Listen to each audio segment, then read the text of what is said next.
सांवली बहू। शिल्पा है तो सांवली लेकिन बहुत ही टैलेंटेड। लेकिन कहते हैं ना, शादी के लिए तो लंबी और गोरी होनी चाहिए। शिल्पा, ये रिश्ता भी हाथ से गया। अरे कितनी बार कहा वो गोरी होने वाली क्रीम लगाया कर, लेकिन नहीं, किताब से सर खपाने से फुर्सत मिले तब ना। तू ही क्यों नहीं इसके लिए उपटन तैयार कर देती? शर्मा जी की बेटी का कम रेट में कितना अच्छा रिश्ता हुआ है। इसकी तो उम्र के साथ ही लड़के वालों की डिमांड भी बढ़ी जा रही है। शिल्पा को ये बातें अब बुरी नहीं लगती थी।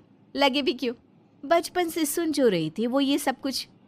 उसके लिए ये तो मात्र एक कान से सुनना और दूसरे कान से निकाल देने वाली बात थी। फिर एक रोज, पापा पापा मेरी नौकरी लग गई है।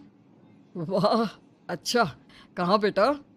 न्यूज़ चैनल में पापा, खबरों को लिखना होगा। हाँ, वैसे भी तेरे जैसी सांवली शक्ल की लड़की को कौन पर्दे पर आने देगा, क्यों?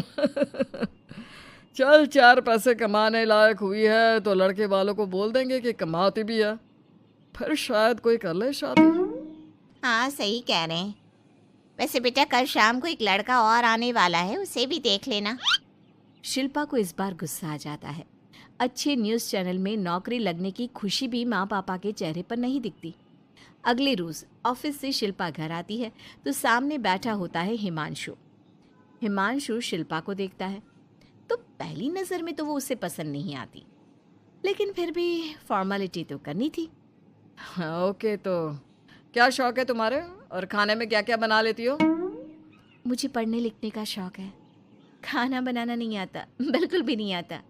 पर फिर भी क्योंकि ये रिवाज है कि बहू को खाना बनाना होता है तो थोड़ा बहुत बना लूँगी, लेकिन उतना ही वक्त किचन को दे पाऊँगी जितने में मेरा काम, मेरी नौकरी सफ़र ना हो। बाकी भूख तो तुमको भी लगती होगी, तो खाना बनाने की जिम्मेदारी दोनों की ही होगी, है ना? शिल्पा बोले जा रही थी। अब तक जिन लड़कियों से हिमांशु मिला था, शिल्पा उन सब से अलग थी। वो ऐसी ही तो लड़की चाहता था। शिल्पा से बात करने के बाद, ठीक है, फिर शादी 2 महीने बाद करेंगे। वो क्या है ना, खाना बनाना भी तो सीखना होगा ना। मुझे मंजूर है। शिल्पा को भी हिमांशु अच्छा लगने लगता है। दोनों की शादी हो जाती है, लेकिन शादी के बाद से ही हिमांशु का परिवार शिल्पा के रंग को लेकर कई बातें बनाता। क्या बात है हिमांशु, क्या कमी हो गई थी जो ऐसी काली सी बहू ले आया?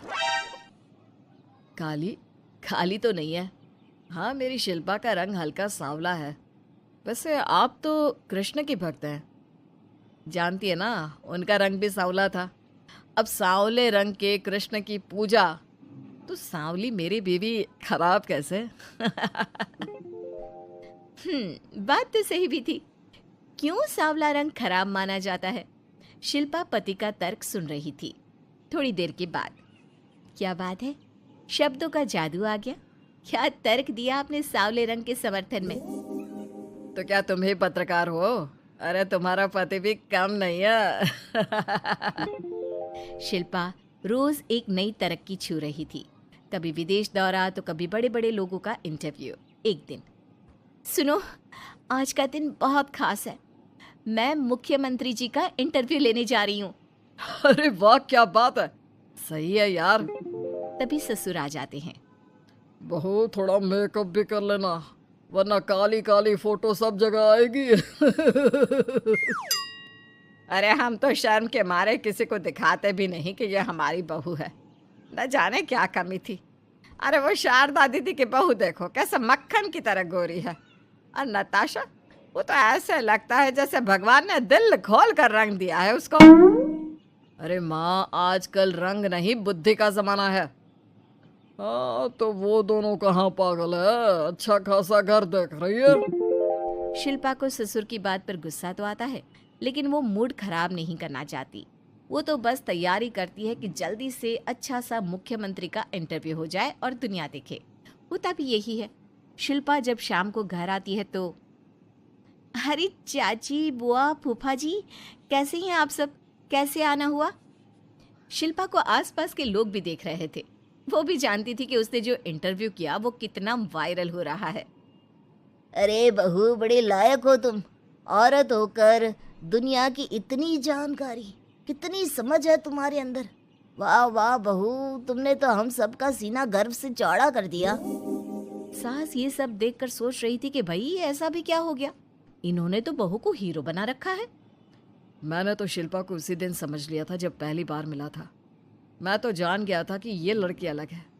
कितनी प्यारी आवाज़ है इसकी और समझ भी लाजवाब। तभी बुआ सास बोल पड़ती है, और एक हमारी बहू है, सारा दिन टिकली बिंदी पर ही लगी रहती है। अरे दीदी, न जाने कौन कौन सी क्रीम लगाती है, अब तो चेहरे पर फोड़े भी निकल गए। कितनी बार कहा कुछ पढ़ाई आगे करके दुनिया में नाम कमाओ, लेकिन नहीं, बस सारा दिन शीशे के सामने खड़ी रहेगी। कोई बात नहीं फूफा जी, वो भी किसी की पसंद हो सकती है। हम लोगों का क्या, एक काम अच्छा कर दिया तो पूछ लिए गए, नहीं तो जमाना तो गोरी सूरत की ही तारीफ करता है। क्यों माँ जी? हाँ हाँ, वो क्या है ना, मैं ज़रा पानी लेकर आती हूँ, तू बैठ बहू। हाँ हाँ बहू, तू तो बैठ। वो क्या है ना, आज तो तुझसे बहुत सारी बातें करनी है। ये बता, कैसे दिखते हैं मुख्यमंत्री जी सामने से? जैसे टीवी में दिखते हैं वैसे ही दिखते हैं क्या? आए दिन लोग शिल्पा से मिलने आते, उसे अपने स्कूल या दूसरी जगह पर चीफ गेस्ट बनाते। ये सब देखकर पति तो खुश होता, लेकिन सुंदर बहू का सपना सास की आंख से उतर ही नहीं रहा था। फिर एक रोज, शिल्पा, पापा कहाँ है? माँ जमीन पर गिरी पड़ी है, वो बेहोश हो गई है। शिल्पा की सास को गंभीर बीमारी हो जाती है और फिर आप लोग अपनी माँ की किसी बात को मना ना करना, उनका दिल कमज़ोर हो चुका है। दिल में कोई बात लगेगी तो उनके हार्ट अटैक आने के चांसेस हैं, तो समझ रहे हैं ना। कुछ दिनों में ठीक होकर सास घर आ जाती है और फिर एक दिन, देख बेटा, मैं मरने से पहले एक सुंदर बहू का चेहरा देखना चाहती हूँ। अरे मैं नहीं चाहती कि तू इस काली कलूटी के साथ रहे, छोड़ दे इसे। अरे कल को तेरे बच्चे भी ऐसे काले पीले पैदा होंगे और फिर हमारा खानदान देखने लायक नहीं होगा। शिल्पा सुन रही थी, वो परेशान हो रही थी। वो सोचती है कि एक बार वो अपने पति से बात करके देखेगी। सुनिए ना, मुझे आपसे बात करनी है। मुझे भी शिल्पा, मैं माँ के बिना नहीं रह पाऊंगा, तुम समझ रही हो ना। शिल्पा को दुख होता है, लेकिन वो क्या करती। वो हिमांशु को तलाक देने का सोच लेती है और फिर शिल्पा, माँ की हालत फिर खराब हो रही है, क्या करूं? माँ को सबसे बड़े अस्पताल में भर्ती करना होगा। लेकिन वहां तो बेड के लिए बड़ी बड़ी सिफारिश करनी पड़ती है। हाय रे, मेरा मरना तय है, मैं मर न जाऊं, मुझे बचा ले बहू। शिल्पा को हैरानी होती है कि वो करे तो क्या करे। पर माँ जी, मैं कैसे? बेटा, मुख्यमंत्री जी से बात कर ले, उनसे बड़ी सिफारिश किसकी हो सकती है? तू बोलेगी तो शायद तेरी सास की जिंदगी बच जाएगी। शिल्पा सिफारिश से सास को बड़े अस्पताल में भर्ती करवा देती है, जहां लंबे समय बाद सास ठीक होती है। लेकिन इस बीच एक दिन भी शिल्पा उन्हें देखने नहीं जाती। सास जब घर आती है तो एक सुंदर सी लड़की उनका स्वागत करती है। ये कौन है और शिल्पा कहाँ है? मुझे तो मेरी बहू ही चाहिए। माँ, कैसी बात कर रही हो? तुम्ही ने कहा था ना कि शिल्पा काली है और तुम्हें काली बहू नहीं चाहिए। ये रीना है, तुम्हारी बहू। नहीं नहीं, मुझे माफ़ कर दो, मुझे तो मेरी शिल्पा बहू ही चाहिए। उसी के कारण आज मेरी जान बची है। मैं नहीं समझ पाई कि सुंदर शक्ल से ज़्यादा सुंदर दिल और आचरण होना चाहिए।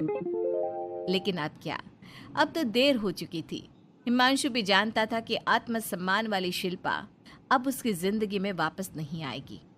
अब तो शिल्पा को वे लोग बड़े बड़े चैनल की स्क्रीन पर देखते और अफसोस करते। शिल्पा चाहती तो कभी तुम्हारे लिए सिफारिश नहीं करती। अब तो आसपास के लोग भी घर नहीं आते। लोगों को लगता है कि शिल्पा ने हम लोगों को छोड़ा क्योंकि हम उसके लायक नहीं थे। सही बोल रही है माँ, हम ही तो उसके लायक नहीं थे। शिल्पा जैसी समझदार, पढ़ी लिखी, दुनिया की समझ रखने वाली लड़की को मैंने छोड़ा, सिर्फ आपके कहने पर। अब ये गोरी लड़की आपकी बहू हो सकती है, लेकिन मेरी बीवी कभी नहीं। हिमांशु वहां से चला जाता है।